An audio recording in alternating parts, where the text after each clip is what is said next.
Começou no final de semana o Ano Novo Chinês, data que é uma das mais populares da cultura chinesa. Oficialmente, o feriado dura 3 dias, mas as comemorações devem parar a economia do país pelo menos por uma semana. E quais os impactos disso para as exportações e para a economia mundial? É o que nós vamos saber agora com o consultor de comércio internacional da BMJ, o Josemar Franco. Boa tarde, Josemar, bem-vindo. Boa tarde, Priscila. É um prazer participar de mais uma edição do Mercado e Companhia. Josemar, como é que esse feriado vai afetar o comércio internacional e a economia no médio e longo prazos? Priscila, esse é o principal importante, é o principal feriado da China e, como você comentou, as festividades são grandes e pela primeira vez em 3 anos as festividades voltarão a ser como era antes. É importante lembrar que a China aplicou uma política de Covid zero com muitas restrições aos seus cidadãos e também a todo o funcionamento da economia. Então, essa vai ser a primeira vez em 3 anos que as festividades voltarão a ser como eram antes, e será também um teste para a economia chinesa. Os impactos da política do Covid zero foram sentidos nas cadeias globais de valor, ou seja, nós tivemos aumento dos fretes internacionais, dificuldades logísticas, isso tudo porque os portos chineses e a economia chinesa não estavam funcionando como era antes.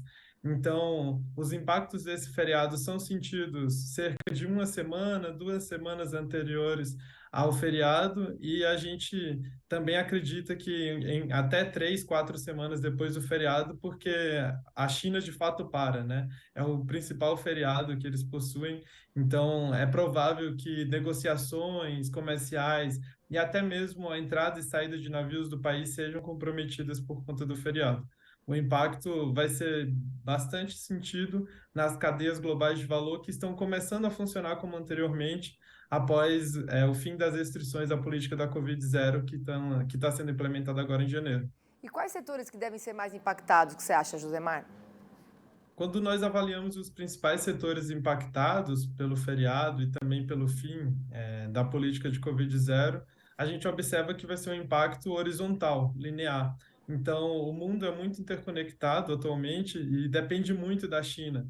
Qualquer feriado e paralisação da economia chinesa tem impacto direto para quase todos os setores internacionais. Mas, sem dúvidas, o setor industrial vai ser bastante impactado, porque tem muitas questões logísticas com a região, de fornecimento na região, e toda paralisação nos portos chineses impacta o comércio global como um todo, não apenas o comércio regional. Então, o setor industrial, os setores industriais devem ser bastante impactados. O comércio agrícola também vai ser impactado, mas em menor escala, porque isso termina não afetando tanto o fornecimento mais rápido, né, de insumos industriais. Agora, a China é o maior parceiro comercial do Brasil. Qual que é a expectativa para esse ano, considerando os sinais que a gente tem, né, de desaceleração econômica desse gigante asiático? Esse é um ponto importante, Priscila, porque o que nós estávamos observando era uma redução do crescimento econômico chinês nos últimos anos. A perspectiva para esse ano, ela não é tão positiva assim, e o que, na verdade, fez com que mudasse um pouco desse cenário foi um anúncio recente de que talvez o crescimento chinês seja maior nesse ano do que o que nós estávamos esperando. Ele vai continuar sendo menor do que 5%, mas é um alento para a economia mundial. Inclusive, o secretário-geral da OCDE recebeu com satisfação essa notícia, porque existem rumores, né, existe um receio de que haja uma recessão global neste ano, e o crescimento chinês sendo maior do que o esperado é um ponto positivo nesse cenário. Para o Brasil, especificamente, é muito importante também a China, nosso principal parceiro comercial, ter um crescimento econômico maior do que o esperado. As nossas exportações para a China alcançaram patamares recordes nos últimos anos, apesar de que no ano passado o percentual do comércio com a China ter sido reduzido em relação ao ano anterior, por conta de uma série de motivos, incluindo a diversificação dos nossos destinos de exportações.